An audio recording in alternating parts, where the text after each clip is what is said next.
Hello friends, मैं नीता भास्कर आप सभी लोगों का अपने यूट्यूब चैनल पर स्वागत करती हूं। और इंडियन पॉलिटी में उच्चतम न्यायालय यानी सुप्रीम कोर्ट के बारे में हम थोड़ा सा पढ़ेंगे। देखिए, बहुत इंपॉर्टेंट टॉपिक है। जैसा कि आपका इसी नेट का एग्जाम पास आ चुका है और किसी भी एग्जाम की तैयारी के लिए बहुत ही महत्वपूर्ण टॉपिक है उच्चतम न्यायालय यानी सुप्रीम कोर्ट। तो थोड़ा सा हम आज सुप्रीम कोर्ट के बारे में जानकारी लेंगे। और जो लोग चैनल पे नए हैं, चैनल को सब्सक्राइब कर लें, बेल आइकन जरूर प्रेस कर लें, जिससे नई वीडियो की नोटिफिकेशन भी आपको मिलती रहे। और पहले की वीडियो अगर आपने अभी तक नहीं देखी है तो प्ले लिस्ट में जरूर जाएंगे तो आपको पहले की वीडियो भी आपको मिल जाएगी। और नेट का एग्जाम के लिए जरूर देखें पॉलिटिकल थिंकर्स की वीडियो। और भारतीय संविधान के लिए जो मैं पढ़ा रही हूँ उसको जरूर देख लीजिए। और क्वेश्चन आंसर की भी वीडियो आप देख लें, आपके लिए बहुत ही हेल्पफुल साबित होगी। तो चलिए शुरू करते हैं। उच्चतम न्यायालय यानी सुप्रीम कोर्ट। तो भारत के, जैसा कि देखिए, उच्चतम न्यायालय का उद्घाटन, ठीक है, 28 जनवरी 1950 को, ठीक है, किया गया। यह भारत सरकार अधिनियम 1935, जो भारत सरकार अधिनियम एक्ट था जो, ठीक है, उसके तहत लागू संघीय न्यायालय का उत्तराधिकारी था। ठीक है, हालांकि, ठीक है, उच्चतम न्यायालय का जो न्याय क्षेत्र है पूर्ववर्ती न्यायालय से ज्यादा व्यापक है। ठीक है, और उच्चतम न्यायालय ने जो ब्रिटेन के प्रिवी काउंसिल का स्थान ग्रहण किया था, जो अब तक अपील का एक सर्वोच्च न्यायालय था। ठीक है, इतनी बातें हमने जानी। भारतीय संविधान का भाग, ठीक है, फिफ्थ में अनुच्छेद 124 से 147 यानी 124 से लेके 147 तक उच्चतम न्यायालय के गठन की बात की गई, स्वतंत्रता की बात की गई, न्याय की बात की गई, क्षेत्र की बात की गई, शक्तियों की बात की गई, प्रक्रिया आदि का उल्लेख इसमें किया गया है। ठीक है, अब हम देखेंगे उच्चतम न्यायालय का गठन कैसे होता है। ठीक है, और संसद भी जो है उनके विनियमन के लिए क्या क्या है, अधिकृत है। तो उच्चतम न्यायालय का गठन देखते हैं। उच्चतम न्यायालय का गठन, ठीक है, देखिए, इस समय उच्चतम न्यायालय में 31 न्यायाधीश, कितने हैं, 31। एक मुख्य न्यायाधीश है और 30 जो है अन्य न्यायाधीश हैं। फरवरी 2009 में केंद्र सरकार ने उच्चतम न्यायालय की कुल न्यायाधीशों की जो संख्या थी, पहले 26 थी, उसे बढ़ाकर 31 कर दी है, जिसमें मुख्य न्यायाधीश भी शामिल होते हैं, 30 अन्य न्यायाधीश और एक मुख्य न्यायाधीश होते हैं। ठीक है, और यह वृद्धि जो थी वो उच्चतम न्यायालय न्यायाधीशों की संख्या जो संशोधन अधिनियम 2008 के अंतर्गत की गई है। ठीक है, कौन से संशोधन, ये भी पूछ लेता है, अधिनियम या एक्ट कह दें। ठीक है, अधिनियम 2008 की, ठीक है, 2008 के अंतर्गत की गई है। और जैसा कि मूलतः उच्चतम न्यायालय के न्यायाधीशों की संख्या 8, एक मुख्य न्यायाधीश और 7 न्यायाधीश पहले निश्चित थी। ठीक है, और 1956 में संसद ने अपने न्यायाधीशों की संख्या 10 निश्चित की थी। शुरुआत में कितनी थी, एक मुख्य न्यायाधीश होते थे और 7 अन्य न्यायाधीश होते थे, 8 थे। फिर उसके बाद जब गठन हुआ था शुरुआत में, उसके बाद 1956, ठीक है, 1956 में कितनी हो गई थी, 10। ठीक है, हालांकि ये सब चीजें आप उतना पूछता नहीं, लेकिन आपको जानना चाहिए। फिर 1960 में 13 हुई, फिर 77 में 17 हुई, और फिर 1986 में 25 हुई, उसके बाद 26 हुई, उसके बाद जाके अब कितनी है, 31। ठीक है, न्यायाधीश जो होते हैं उनकी नियुक्ति कैसे होती है। तो उच्चतम न्यायालय जो के न्यायाधीश होते हैं उनकी नियुक्ति कौन करता है, वेरी इंपॉर्टेंट पॉइंट है। और ये बहुत छोटे से लेके बड़े एग्जाम में पूछ लेता है। ठीक है, बड़े एग्जाम में थोड़ा घुमा फिरा के पूछ लेगा, बाकी सीधे छोटे एग्जाम जो होते हैं उसमें सीधा सीधा पूछ लेता है। तो उच्चतम न्यायालय की जो न्यायाधीश होते हैं उनकी नियुक्ति कौन करता है, तो राष्ट्रपति उनकी नियुक्ति करते हैं। मुख्य न्यायाधीश की नियुक्ति राष्ट्रपति करते हैं। ठीक है, एक तरीके से देखेंगे तो मुख्य जो न्यायाधीश होते हैं उनकी नियुक्ति कौन करते हैं, राष्ट्रपति करते हैं। और जो अन्य न्यायाधीश होते हैं, जैसे एक मुख्य न्यायाधीश के 30 अन्य न्यायाधीश, न्यायाधीशों एवं उच्च न्यायालय के जो न्यायाधीश होती हैं उनके उनके सलाह के बाद करते हैं। जैसे कि गठन होता है सरकार का तो प्रधानमंत्री की सलाह से अन्य मंत्रियों की नियुक्ति की जाती है, तो वही प्रक्रिया इसमें भी अपनाई करीब जाती है। ठीक है, इसी तरह अन्य न्यायाधीशों की नियुक्ति भी होती है, और मुख्य न्यायाधीश के अतिरिक्त अन्य न्यायाधीशों की नियुक्ति में मुख्य न्यायाधीश का परामर्श जो है वो क्या है, वो आवश्यक है। ठीक है, अब हम देखेंगे, वो तो हो गया, देख लिया आपने। और उसके बाद हम देखेंगे न्यायाधीशों की योग्यता। ठीक है, न्यायाधीशों की योग्यता देखेंगे। और पहले क्या होता था, देखिए मुख्य न्यायाधीशों की नियुक्ति में एक चीज और देख लेते हैं कि 1950 से 1973 तक, कब तक, ठीक है, 1950 से 1973, यानी 1950 से 73 तक व्यवहार में यह था कि उच्चतम न्यायालय में जो वरिष्ठतम न्यायाधीश को क्या किया जाता था, जो वरिष्ठ होते थे न्यायाधीश, उनको मुख्य न्यायाधीश नियुक्त किया जाता था। ठीक है, फिर इस व्यवस्था को 1973 में इसका हनन हुआ, जो है उसके बाद फिर दोबारा इसका हनन हुआ एक बार 1977 में। और फिर सरकार के इस निर्णय को, स्वतंत्रता को, उच्चतम न्यायालय ने दूसरे न्यायाधीश मामले में कम किया, जिसमें उच्चतम न्यायालय ने व्यवस्था दी कि उच्चतम न्यायालय के जो वरिष्ठतम न्यायाधीश को भारत का मुख्य न्यायाधीश नियुक्त किया जाएगा। तो इस तरीके से भारत का मुख्य न्यायाधीश नियुक्त किया जाने लगा बाद में। ठीक है, देखिए न्यायाधीशों की योग्यता क्या है। उच्चतम न्यायालय के न्यायाधीश बनने के लिए किसी व्यक्ति में निम्नलिखित अर्हताएं या योग्यताएं होनी चाहिए। उसे क्या है, सबसे स्पष्ट प्रथम बात, सर्वप्रथम कि उसे भारत का नागरिक होना चाहिए। ठीक है, दूसरी बात क्या है, उसे किसी उच्च न्यायालय या कम से कम 5 साल के लिए न्यायाधीश, यानी उच्चतम न्यायालय में, किसी उच्च न्यायालय में उसे क्या होना चाहिए, 5 साल कम से कम न्यायाधीश होना चाहिए। या ठीक है, अगर ऐसा नहीं है तो उसे उच्च न्यायालय या विभिन्न न्यायालयों में मिलाकर क्या होना चाहिए, 10 वर्ष तक वकील होना चाहिए। उच्च न्यायालय में और विभिन्न जो और भी न्यायालय हैं उनमें मिलाकर 10 वर्ष तक वकील होना चाहिए। या उसके बाद क्या है, या राष्ट्रपति के मत में उसे सम्मानित न्यायाधीश या होना चाहिए। ठीक है, ये इंपॉर्टेंट चीजें हैं। और ठीक है, और उसके बाद अब जो उपरोक्त लाइनें हैं उनसे यह स्पष्ट होता है कि संविधान में उच्चतम न्यायालय के न्यायाधीश की नियुक्ति के लिए न्यूनतम आयु का उल्लेख नहीं किया गया है। यानी इसमें देखिए आयु का उल्लेख नहीं किया गया है, इतनी बातें इसमें की गई हैं। ठीक है, अब हम चलेंगे शपथ या प्रतिज्ञान पे। तो शपथ लेने के लिए देखिए उच्चतम न्यायालय के लिए नियुक्त न्यायाधीश को अपना कार्यकाल संभालने से पूर्व राष्ट्रपति या इस कार्य के लिए उसके द्वारा नियुक्त व्यक्ति के सामने निम्नलिखित शपथ लेनी होती है। ठीक है, कौन कौन सी शपथ लेनी होती है। मैं भारत के संविधान के प्रति सच्ची श्रद्धा और निष्ठा रखूंगा, क्योंकि अपना देश संविधान के ही आधार पर चलता है। मैं भारत के संविधान के प्रति सच्ची श्रद्धा रखूंगा, निष्ठा रखूंगा। दूसरा पॉइंट है, भारत की प्रभुता और अखंडता को अक्षुण्ण बनाए रखूंगा। तीसरी बात, अपनी पूरी योग्यता, ज्ञान के साथ, विवेक के साथ अपने पद के जो भी कर्तव्य होंगे उसको भय या किसी पक्षपात के बिना, ठीक है, किसी डर के बिना या किसी पक्षपात के बिना, किसी से अनुराग यानी प्रेम के लिए बिना, या किसी से ईर्ष्या बस, ठीक है, क्या करूंगा उसके आधार पर ऐसा मैं कुछ भी नहीं करूंगा कि इस तरीके से मैं उसका किसी का पक्षपात करूं या अपनी योग्यता या मतलब अपनी योग्यता और विवेक से इस तरीके का कोई भी कार्य हम नहीं करेंगे। ठीक है, जो भी काम करेंगे वो अनुराग, पक्षपात, द्वेष के बिना पालन करूंगा। ठीक है, अपने कर्तव्यों का निर्वहन या पालन करूंगा अनुराग या द्वेष के बिना, भय के बिना और पक्षपात के बिना। ठीक है, संविधान और विधियों की जो विधियां हैं, कानून है, उसकी मर्यादा को बनाए रखूंगा। ठीक है, ये है इंपॉर्टेंट चीजें शपथ लेने के लिए। ठीक है, अब हम आ गए न्यायाधीशों का कार्यकाल। ठीक है, एक चीज और, ठीक है, तो न्यायाधीशों में का कार्यकाल, वह 65 वर्ष की आयु तक पद पर बना रह सकता है। उसके मामले में किसी प्रश्न के उठने पर संसद द्वारा स्थापित संस्था इसका क्या करेगी, निर्धारण करेगी।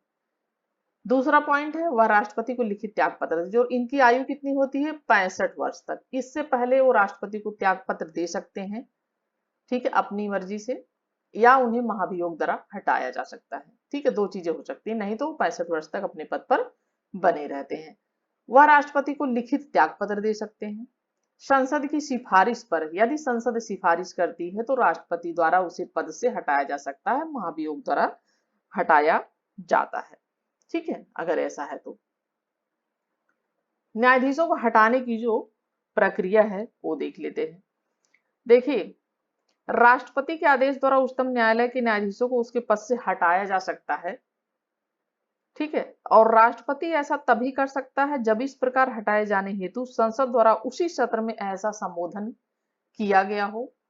इस आदेश को संसद के दोनों सदनों के विशेष बहुमत, साधारण बहुमत नहीं, विशेष बहुमत, यानी क्या, सदन की कुल जो सदस्यता होती है उसका बहुमत, सदन के जो उपस्थित सदस्य होते हैं उनका मत, सदस्य एवं उपस्थित सदस्य, सदन के उपस्थित एवं मत देने वाले यानी वोट देने वाले सदस्यों का 2/3। ठीक है, इतनी बातें इंपॉर्टेंट है इसमें।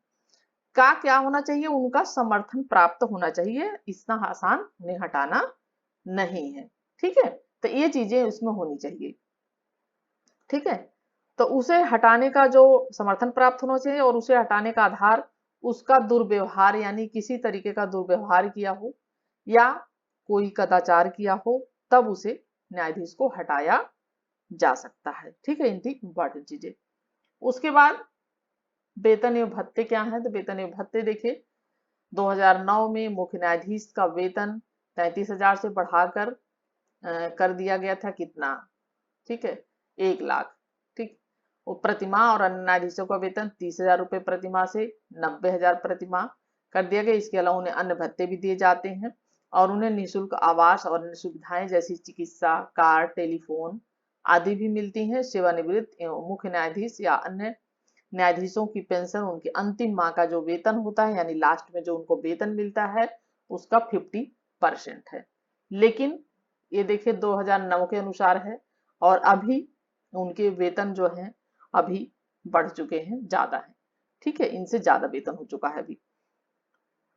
कार्यकारी मुख्य न्यायाधीश, राष्ट्रपति किसी न्यायाधीश को भारत के उच्चतम न्यायालय का कार्यकारी मुख्य न्यायाधीश नियुक्त कर सकता है जब मुख्य न्यायाधीश का पद रिक्त हो, अस्थायी रूप से, यानी अस्थायी रूप से नहीं, कहीं चला गया है, कोई दिक्कत है, कोई परेशानी है, बीमार है, तो अस्थायी रूप से थोड़े दिन के लिए अनुपस्थित हो, तो मुख्य न्यायाधीश अपने दायित्वों के निर्वहन में या असमर्थ हो। ठीक है, इतनी चीजें। ठीक है, या वो असमर्थ हो, तब वो जो कार्यकारी मुख्य न्यायाधीश काम करते हैं इसमें।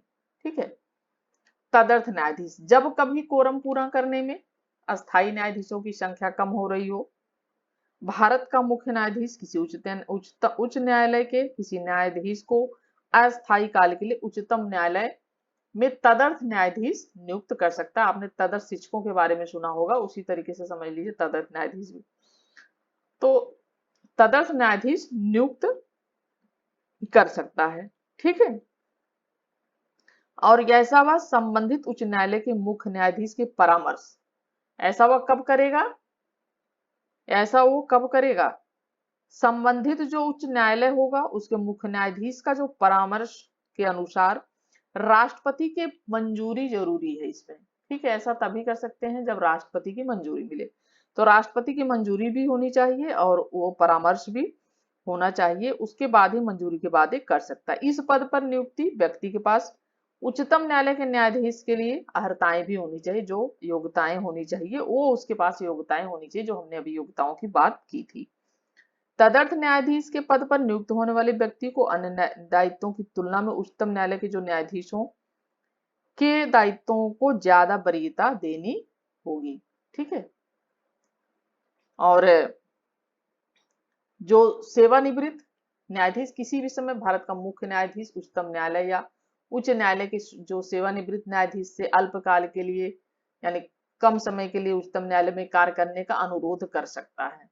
ठीक है, अगर किसी प्रकार की कोई दिक्कत है तो ऐसा संबंधित व्यक्ति और राष्ट्रपति की पूर्व यानी राष्ट्रपति की अनुमति आवश्यक है। ऐसा न्यायाधीश राष्ट्रपति द्वारा निर्धारित भत्ते का उपयोग करने योग्य होते हैं। जो भत्ता मिलता है न्यायाधीश को, वो भत्ते और का उपयोग वो न्यायाधीश भी कर सकते हैं।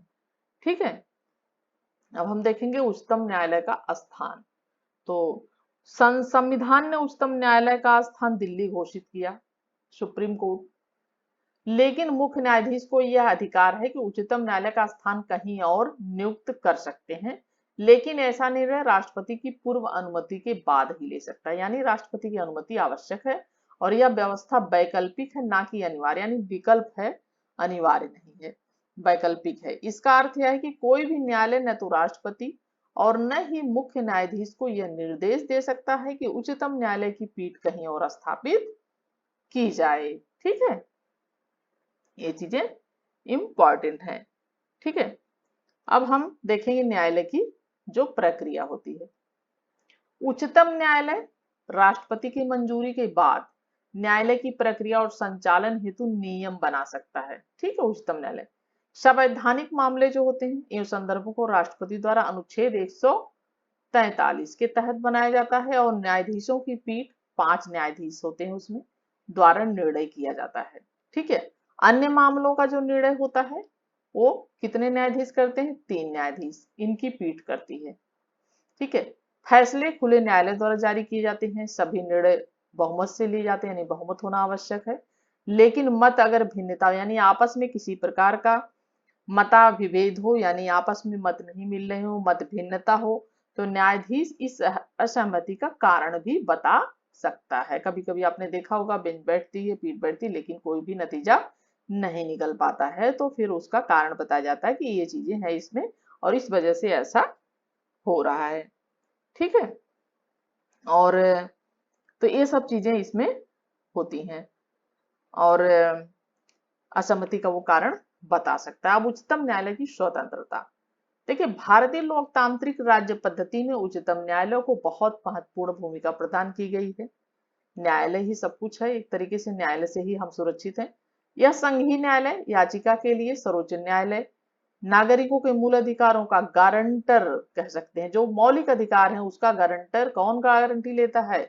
वो उच्चतम न्यायालय गारंटी लेता है। अगर हमें जो 6 मौलिक अधिकार आपके हैं, समानता का, स्वतंत्रता का, शोषण के विरुद्ध, शिक्षा का अधिकार, ये जो भी हमारे अधिकार हैं, ठीक है, अभिव्यक्ति जिसमें सब चीजें आती हैं, ये हमारे जो 6 मूल अधिकार हैं, तो उन मूल अधिकारों का गारंटी कौन लेता है? अगर उसमें हमारे साथ किसी तरीके की कोई प्रॉब्लम आती है तो हम उच्च न्यायालय, उच्चतम न्यायालय हम जाते हैं, सुप्रीम कोर्ट में हम जाते हैं।